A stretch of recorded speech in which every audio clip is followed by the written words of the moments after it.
Assalamualaikum warahmatullahi wabarakatuh.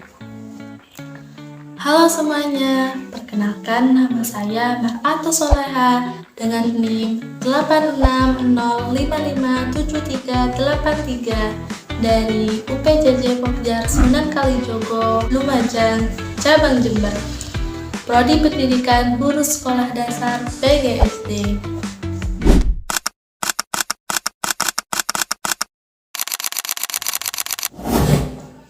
Hari ini saya akan menjelaskan materi yang sangat menarik tentang bagaimana filsafat ilmu dan pendidikan itu sebenarnya nggak bisa dipisahkan. Keduanya punya hubungan timbal balik yang sangat kuat. Yuk kita bahas satu-satu secara runtut. Pertama, filsafat ilmu sebagai penjaga ilmu pendidikan. Pertama, kita lihat dulu gimana filsafat ilmu itu mengawasi dan memperkuat eksistensi ilmu pendidikan. Sederhananya, filsafat ilmu itu seperti satpam, sekaligus fondasi. Dia memastikan bahwa ilmu pendidikan itu punya dasar yang jelas.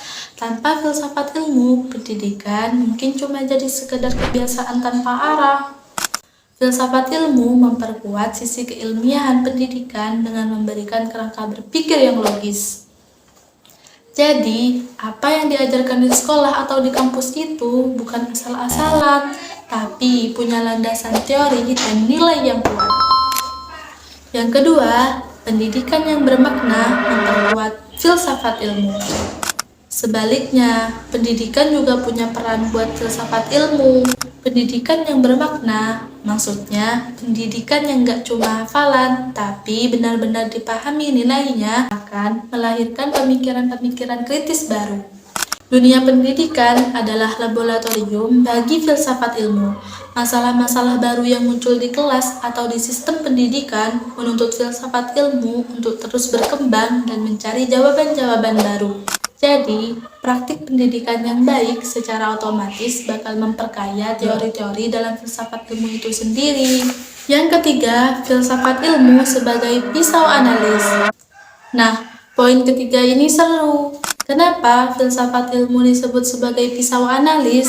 Karena dia punya 3 alat tajam, seperti yang terdapat pada buku Filsafat Ilmu karya Ibu Profesor Dr. Endi Boyenswati MPD ini, diantaranya yaitu ontologi, yang membedah apa sebenarnya hakikat pendidikan itu, apakah cuma transfer ilmu atau pembentukan karakter.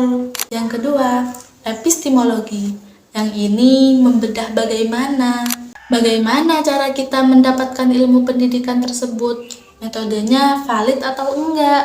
Yang ketiga, aksiologi, membedah untuk apa ilmu pendidikan itu digunakan, nilai-nilai apa yang ingin dicapai. Nah, dengan 3 alat ini kita bisa membedah masalah-masalah pendidikan yang rumit sampai ke akar-akarnya. Yang keempat, contoh konkret dalam praktik pendidikan.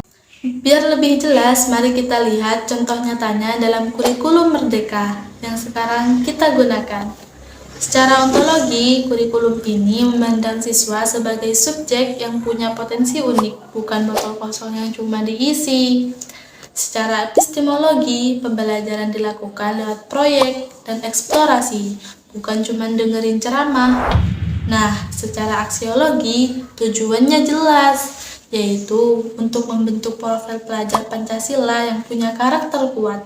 Contoh ini membuktikan bahwa kebijakan pendidikan itu nggak muncul tiba-tiba, tapi hasil dari pemikiran filsafat ilmu yang mendalam. Sebagai kesimpulan, filsafat ilmu dan pendidikan itu seperti 2 sisi mata uang. Filsafat memberikan arah dan dasar yang kokoh, sementara pendidikan memberikan ruang praktik dan pengembangan bagi filsafat. Dengan memahami keduanya, kita bukan cuma jadi pengajar atau pelajar, tapi jadi pemikir kritis dan kontekstual.